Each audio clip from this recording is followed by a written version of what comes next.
वो एक ठंडी कोहरे भरी शाम थी। मैंने अपने क्लोज फ्रेंड को घर पर नाइट स्टे के लिए बुलाया था। हम दोनों जब बस 10 साल के थे और मेरे पेरेंट्स ज़्यादातर देर रात तक काम करते थे, तो मैं ज़्यादातर अकेला ही रहता था। मैं बस टीवी या बुक वगैरह पढ़ता रहता था। मेरा फ्रेंड एलेक्स भी नाइट स्टे के लिए मान जाता है और वो अपने साथ एक गेम भी ले आता है। मैं तभी उससे पूछता हूँ कि यहाँ पास में ही एक वीरान सबवे स्टेशन है, क्या तुम उसको एक्सप्लोर करना चाहोगे?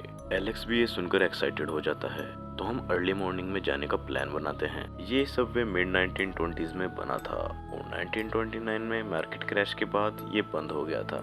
मुझे पहले से ही इस सबवे की हिस्ट्री में इंटरेस्ट था, पर मैं कभी उसमें जा नहीं पाया क्योंकि मेरे पेरेंट्स ने मुझे मना किया था।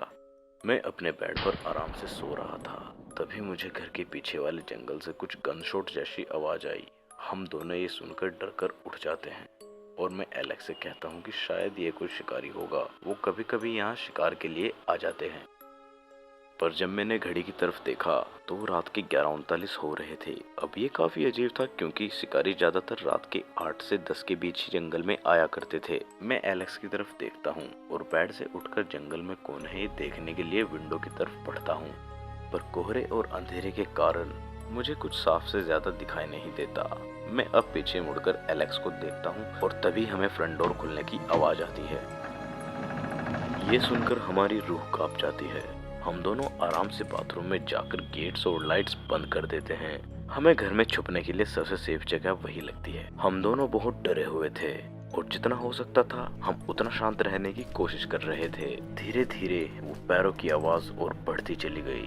वो आवाज गेट के पास आकर रुकी। वो एहसास इतना खौफनाक था कि मुझे लग रहा था मानो मेरा दिल अभी छाती से फटकर बाहर आ जाएगा। हम दोनों चिल्ला पड़े जैसे ही उसने दरवाजे पर हमला किया। बाथरूम की लाइट बंद होने के कारण वहां बहुत अंधेरा था, इसलिए मुझे वेंट नहीं दिखाई दे रहा था और जब तक हमने वेंट ढूंढा तब तक वो आदमी दरवाजे में होल कर चुका था। उसने एक मास्क और ब्लैक लेदर जैकेट पहन रखी थी। मैंने जल्दी से वेंट की साइड देखा, पर वो बहुत ऊंचा था। एलेक्स ने मुझे पहले जाने को कहा क्योंकि वो मुझसे ज्यादा स्ट्रॉन्ग था। उसने मुझे अपने कंधों पर उठाया जिससे मैंने वेंट ओपन किया, पर इतने में ही वो आदमी दरवाजा तोड़ते हुए अपने हाथों से लॉक खोल लेता है। मैं जल्दी से एलेक्स का हाथ पकड़कर उसको ऊपर खींच ही रहा होता हूँ कि एलेक्स! मैं चिल्लाया और उसका पीछा करने लगा।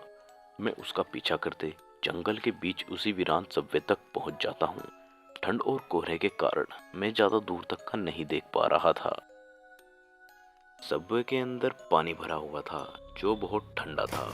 वहां इतना अंधेरा था कि कुछ भी दिखाई नहीं दे रहा था। मैं बस एलेक्स की चिल्लाने की आवाज का पीछा ही किए जा रहा था। मैं जैसे जैसे अंदर बढ़ने लगा, मुझे डर और घबराहट के कारण सांस लेने में तकलीफ होने लगी। मैं चिल्लाया पर कोई रेस्पॉन्स नहीं आया। मैं पानी में चलते रहना कंटिन्यू किया। अब एग्जिट भी नहीं दिख रहा। अब मुझे पैनिक अटैक आ रहा था। एलेक्स का भी कोई अता पता नहीं था। दूर दूर तक कुछ दिखाई नहीं दे रहा था और मुझे भी कोई आइडिया नहीं था मैं कहाँ हूँ या यहाँ से बाहर कैसे निकलूं। Where are you, Alex?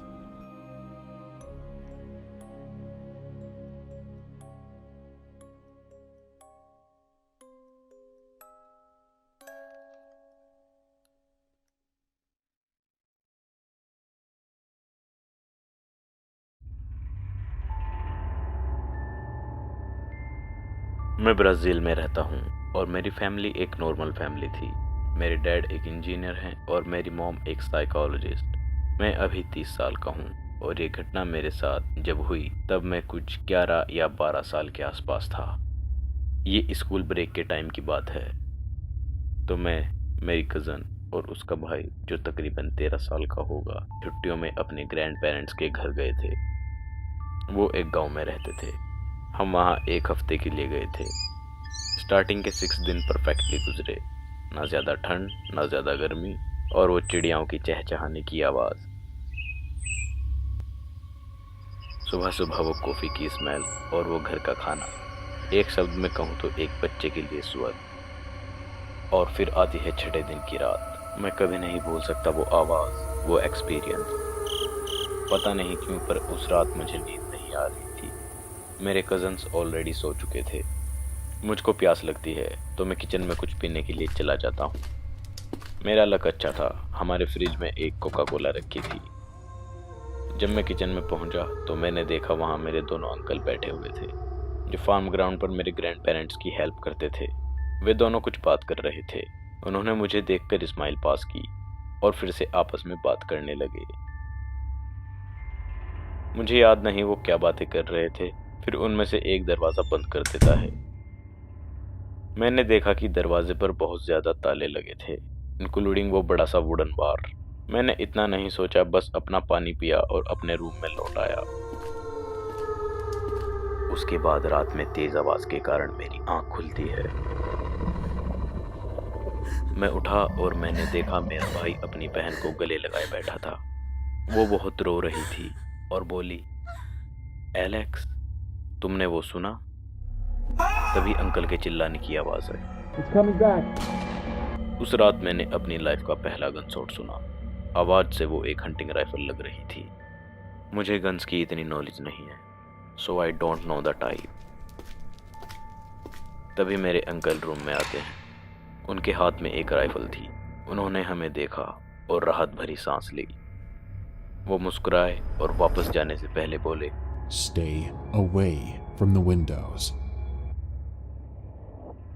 हम अगले कुछ घंटों तक वहां बस बैठकर इंतजार करते रहे। मुझे याद है वो आवाज किसी बड़े जानवर की थी जो घर का चक्कर लगा रहा था। वो पैरों की आवाज बढ़ती गई और हमारी विंडो के पास आकर रुकी।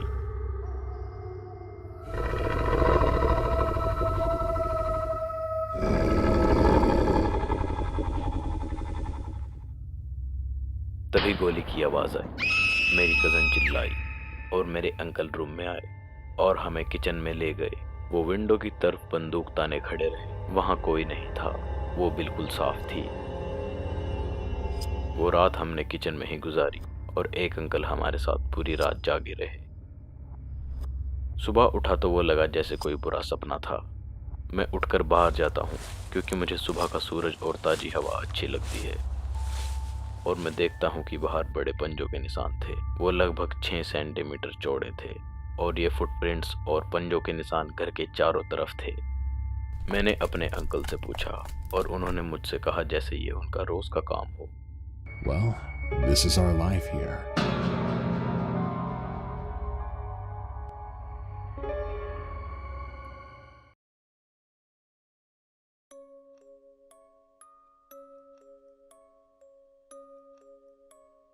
जहाँ तक मुझे याद है, हमारे पास हमेशा से ही एक ओइजा बोर्ड था जो कहीं क्लोजेट में पड़ा धूल खा रहा था। जब मैं छोटा था हमेशा सोचता था कि ये ओइजा बोर्ड क्या होता है। बॉक्स देखकर लगता था कि शायद ये कोई बोरिंग सा बोर्ड गेम होगा।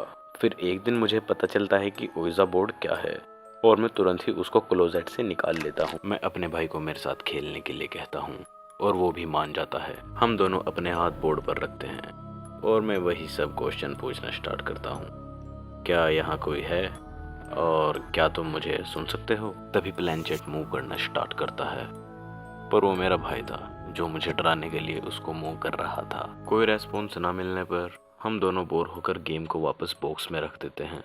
इंटरनेट पर थोड़ा देखने के बाद मुझे पता चलता है कि ओइजा बोर्ड काम कैसे करता है। ज्यादातर लोगों का कहना था ओइजा बोर्ड यूज करने के लिए आपके रूम में अंधेरा और उसके आसपास कैंडल्स जली होनी चाहिए। तो जब मेरे पेरेंट्स घर पर नहीं थे, मैं कुछ कैंडल्स उठाता हूँ और एक लास्ट बार अपने भाई जॉन को ट्राई करने के लिए बोलता हूँ। मैं कैंडल्स जलाता हूँ और उनको टेबल पर बोर्ड के अराउंड रख देता हूँ। हम फिर से खेलना स्टार्ट करते हैं। मैं पूछता हूँ, क्या यहाँ कोई है? वो प्लेनचेट मूव करना स्टार्ट करता है। मैं अपने भाई से कहता हूँ, इसको हिलाना बंद करो, पर वो कहता है, ये मैंने नहीं किया। हाथ हटाओ, मैंने कहा और उसने हटा लिए, पर प्लेनचेट अभी भी मूव कर रहा था। तभी प्लेनचेट मूव करना बंद किया और यस पर जाकर रुका। मैं बस जब 9 साल का था, तो ये देखकर मैं बहुत डर जाता हूँ। ये देखकर जॉन पूछता है, क्या तुम एक अच्छी आत्मा हो? कुछ सेकंड के लिए वहां शांति हो गई। तभी जॉन का हाथ प्लेनचेट के साथ 9 पर जाकर रुका। हमने एक दूसरे की तरफ देखा और मैं अपने रूम की तरफ तेजी से भागा और दरवाजा बंद कर लिया, पर जॉन अभी भी गेम खेल रहा था। मैं उसकी दबी हुई आवाज को सुन पा रहा था जो पास वाले रूम से आ रही थी। तभी मुझे जॉन के चिल्लाने की आवाज़ आई। मैं तेजी से देखने के लिए भागा। जॉन अपनी शर्ट ऊपर उठाए खड़ा था और मैं देख सकता था कि उसको चोट आई थी, जो ऑलमोस्ट किसी के नाखून मारने के निशान जैसा लग रहा था। उसने मुझे उस बोर्ड को आग में फेंकने को कहा और मुझसे कहने लगा, जो भी आज इस रूम में हुआ है तुम इसके बारे में किसी से बात नहीं करोगे। उसके बाद ओइजा बोर्ड क्या है, हमने कभी इस चीज़ का नाम तक नहीं लिया।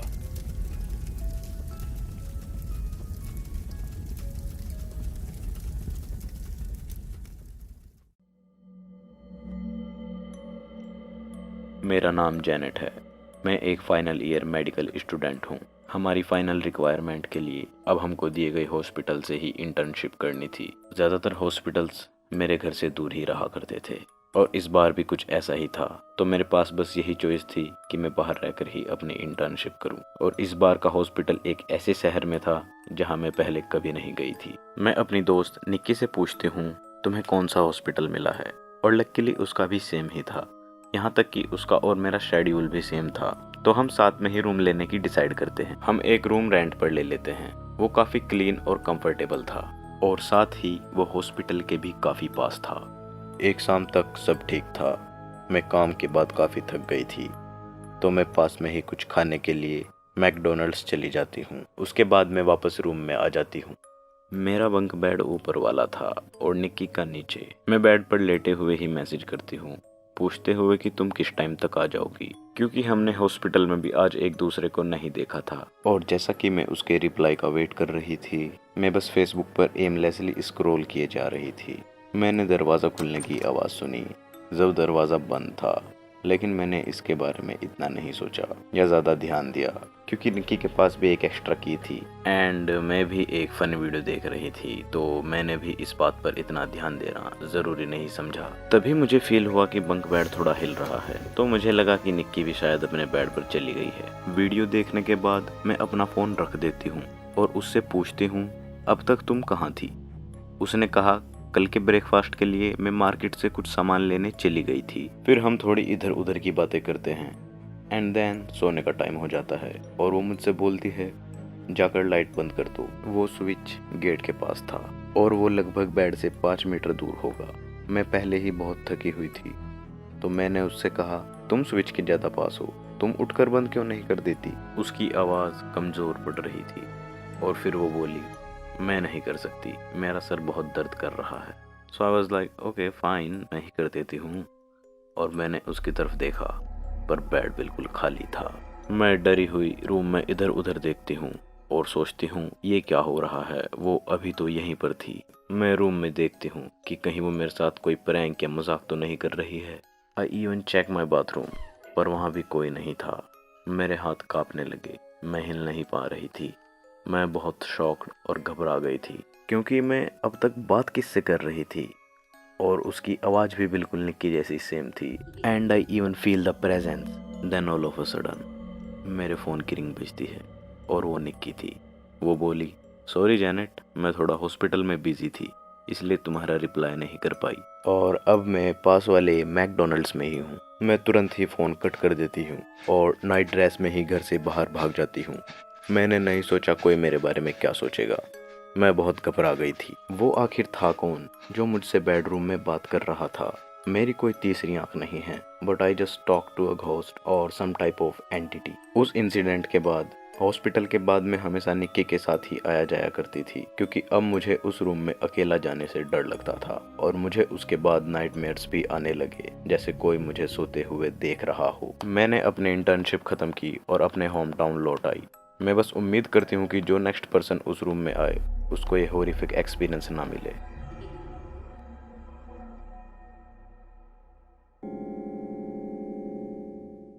It's happening again. वो डरती हुई कांपती आवाज में बोली। मैं और मेरा भाई जिमी उनको देख रहे थे और सोच रहे थे इसका क्या मतलब है। हमारे कुछ बोलने से पहले ही मेरे डैड उठे और उनसे पूछा, Are you sure? उनकी आवाज सुनकर लग रहा था वो घबराई हुई थी। Yes, I'm sure. मेरे डैड ये सुनकर चुप हो गए। उन्होंने हमारी तरफ देखा। बच्चों, टाउन में एक आदमी आया है, और हो सकता है तुम्हारा उससे इंटरेक्शन भी हो जाए, कहीं सड़क पर या पार्क में, और यहाँ तक कि तुम्हारे बेडरूम में भी। मैंने अपने भाई की तरफ देखा और वो भी मेरी तरह बिल्कुल कंफ्यूज था। हमने वापस डैड की तरफ देखा। लिसन टू मी बॉयज, वो चाहे जैसा भी दिखता हो, तुम्हें उसके अपीयरेंस के बारे में कभी भी किसी से भी कुछ भी मेंशन नहीं करना है। मुझे कुछ समझ नहीं आ रहा था। मैं सोच रहा था ये किस तरह की बातें हैं, कहीं इनका दिमाग तो खराब नहीं, या फिर ये कोई मेरे साथ गंदा मजाक कर रहे हैं। मैं साइलेंस ब्रेक करते हुए बोला, डैड ये आप क्या बातें कर रहे हो, और टाउन में कौन आ गया है? डैड हमारे पास आए, उन्होंने हम दोनों के कंधों पर हाथ रखा। मैं जानता हूँ कि तुम दोनों कंफ्यूज और डरे हुए हो, पर मैं चाहता हूँ कि तुम दोनों मेरे लिए स्ट्रांग और समझदार बनो। ओके, अगर तुम्हें कभी टाउन में कोई ऐसा आदमी दिखाई दे जो थोड़ा अलग लग रहा हो, तो मुझसे वादा करो तुम उसके लुक्स के बारे में कभी किसी से कोई जिक्र नहीं करोगे, ना मुझसे, ना आपस में, और ना ही किसी और से। जिमी और मैंने एक दूसरे की तरफ देखा और हाँ में गर्दन हिला दी। अगले कुछ दिन नॉर्मल दिनों की तरह गुजरे। स्कूल जाना, घर आना, फिर खेलने चले जाना, बस यही सब। मॉम और डैड ने उस रात के बारे में कभी जिक्र नहीं किया और हमने भी कभी जिक्र करना जरूरी नहीं समझा। मैं सोने चला जाता हूँ इस बात से अनजान कि कल मुझे मेरी जिंदगी का सबसे डरावना एक्सपीरियंस मिलने वाला है। हमें बस ने ड्रॉप किया। हम घर की तरफ दौड़े, अपने बैग्स उतारे, बेसबॉल गियर उठाया और सीधा फील्ड की तरफ निकल पड़े। हम वहां गेम के लिए दूसरे लड़कों से मिलने वाले थे। द मौसम वाज ऑसम, मैं वो कभी नहीं भूल सकता। हम फील्ड पर पहुंचे, वहां मेरे दोस्त ऑलरेडी मेरा वेट कर रहे थे। जब मेरी बैटिंग की टर्न थी, मैंने अपने डैड की बताई हुई बात याद की। Hands back, eyes on the ball, swing through the ball. Ball आई, मैंने हिट लगाया और हिट लगाते ही मैं समझ गया था कि अपन ने फोड़ दिया है। बॉल बहुत ऊपर और दूर गई, इतनी दूर कि फील्ड पर सबसे फास्ट फील्डर माइक भी उसको पकड़ नहीं पाया। जब तक वो ग्राउंड से टकरा नहीं गई, माइक उसका पीछा करता रहा और मैं होम रन के लिए। मैं मेरी टीम को मेरे लिए चीयर करते हुए सुन सकता था, पर तभी सब शांत हो गए। लग रहा था जैसे दुनिया रुक सी गई हो। सब लोग फील्ड में बॉल की साइड ही देख रहे थे और बॉल एक आदमी के कदमों में जाकर रुक गई थी, या मैं कहूँ वो एक आदमी जैसा कुछ और ही था। माइक खड़ा रहा और हमारी तरफ देखने लगा। हम सब भी क्लोजर लुक के लिए माइक के पास आ गए थे। वो चीज जो फील्ड में खड़ी थी, उसने black suit jacket, black pant और एक हैट पहन रखी थी, पर वो कहीं से भी एक आदमी तो बिल्कुल नहीं लग रहा था। वो एक बलून था। किसी ने बहुत सारे बलून्स लेकर उनको एक ह्यूमन टाइप ऑफ बॉडी में बांध रखा था। उसका सर काफी बड़ा था, उसके हेयर येलो थे, लाल बड़ी आंखें और एक नीला चौड़ा मुंह। माइक ही देखकर जोर जोर से हंसने लगता है। माइक उसके पास आया और उसकी आंखों में देखने लगा। क्या यही वो आदमी है जिससे हमारे पेरेंट्स इतना डर रहे थे? A fucking balloon. उस दिन हवा भी काफी चल रही थी और इसके बावजूद भी वो बलून मैन टस से मस नहीं हुआ। वो एक स्टैचू की तरह बिल्कुल सीधा खड़ा था। माइक उसका मजाक उड़ाता है और झटके से पीछे हटता है, अपनी उंगली दर्द में पकड़े हुए। जिमी मेरी शर्ट पकड़कर मुझसे कहता है, हमें शायद अब घर चलना चाहिए। मुझे भी यही करना सही लगता है। हम चुपचाप घर आ जाते हैं। डिनर के दौरान हम आज के इंसिडेंट का जिक्र नहीं करते।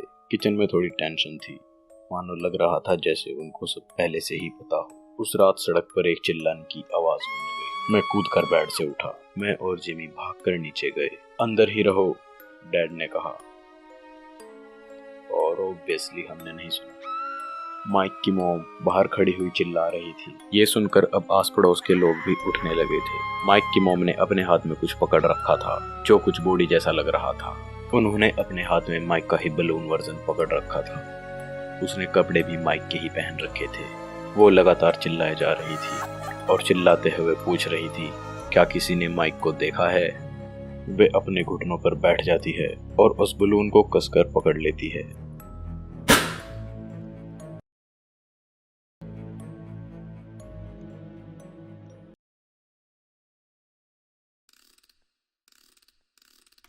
मैं फिलीपींस में रहता हूँ। जब मैं छोटा था मेरी ग्रैंड मदर ही मेरा ख्याल रखा करती थी, क्योंकि मेरे मोम और डैड मोस्टली अपनी जॉब में बिजी रहते थे। मुझे अब उनकी ज़्यादा बातें याद नहीं हैं, पर एक बात जो मुझे याद है वो तब की है जब वो अपने डेथ बेड पर थी। वो मेरा नाम लिए जा रही थी और कह रही थी, डरो मत, मेरे पास आ जाओ। मैं उनकी कांपती हुई बॉडी को देख सकता था। वो बहुत कमज़ोर लग रही थी और मेरी मॉम बस रोए जा रही थी। ये बात तकरीबन 2006 या 7 के आसपास की है। मैं ग्रैंड माँ का फेवरेट था और मैं उनकी और अपनी बिताई कुछ यादों के फ़ोटो देख रहा था। मेरे बर्थडे पर वो हमेशा मुझे बहुत सारे टॉयज़ ला कर दिया करती थी। अब मुझे उनके बारे में इतना कुछ याद नहीं। मैं कभी कभी सोचता हूँ कि काश उनके साथ बिताए और कुछ पल मुझे याद होते। जब उनकी डेथ हुई मैं बस 5 साल का था और अब मैं 3 साल बाद 8 का हो चुका था। फिलीपींस के लोग काफ़ी धार्मिक होते हैं, तो वो घोस्ट और अंधविश्वास जैसी चीज़ों में बहुत विश्वास रखते हैं। जब मैं छोटा था मैं भी रखा करता था। इन 3 सालों में काफ़ी बार ऐसा हुआ है जब मोम अचानक खुश हो जाती थी और बोलती थी उनको ग्रैंड माँ की प्रेजेंस फील हो रही है। जब वो ऐसा बोलती मैं बहुत डर जाता था। वो मेरी आंखों में देखती और बोलती, क्या तुम ग्रैंड माँ को मिस नहीं करते? मैं ये सुनकर एक बच्चे की तरह डर जाता था। 1 नवंबर को मेरा 9th बर्थडे आ रहा है और फिलीपींस में ये डे डैड डे के रूप में सेलिब्रेट किया जाता है। तो मोम और डैड मेरे लिए फूड, केक और गिफ्ट लेकर आते हैं। मुझे अच्छे से याद नहीं है, पर शायद वो एक टॉय था। मोम एकदम चुप हो जाती है और फिर कहती है, तुम्हें याद है जब तुम्हारी ग्रैंड माँ तुम्हारे लिए टॉयज लाया करती थी? पर क्या कह सकते हैं, शायद वो ग्रैंड माँ को बहुत मिस करती होंगी।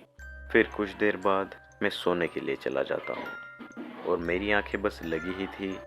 मैं जब हल्की नींद में था, मुझे याद है कोई तो वहाँ पर हैप्पी बर्थडे गा रहा था।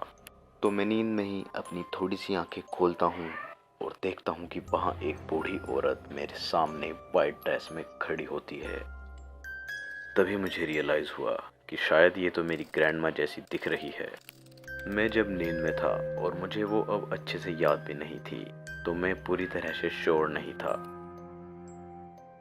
वो हैप्पी बर्थडे गा रही थी और वो धीरे से मेरे कान के पास आकर बोली, डरो मत, मेरे पास आ जाओ। ये सुनते ही मैं बहुत डर जाता हूँ और जितना हो सकता उतनी तेजी से चिल्ला पड़ता हूँ। ये सुनकर मोम और डैड भी उठ जाते हैं। मैं उनको सारी बातें बताता हूँ और ये सुनकर जो मम्मी कहती है वो सोचकर मैं आज भी कांप उठता हूँ। मुझे भी फील हुआ, और ये तुम्हारी ग्रैंड माँ नहीं है। ग्रैंड माँ हमेशा तुम्हारे बर्थडे पर तुम्हें प्रोटेक्ट करती हैं। You have the birthday of death. आत्माएं, खासकर बुरी आत्माएं, तुम्हारी तरफ अट्रैक्ट होती हैं और वो तुम पर आसानी से हैवी हो सकती है अगर ग्रैंड माँ ना हो तो। पर मुझे लगता है शायद वो एक अंधविश्वास था। पर वो कहते हैं ना, it's better to be safe than sorry.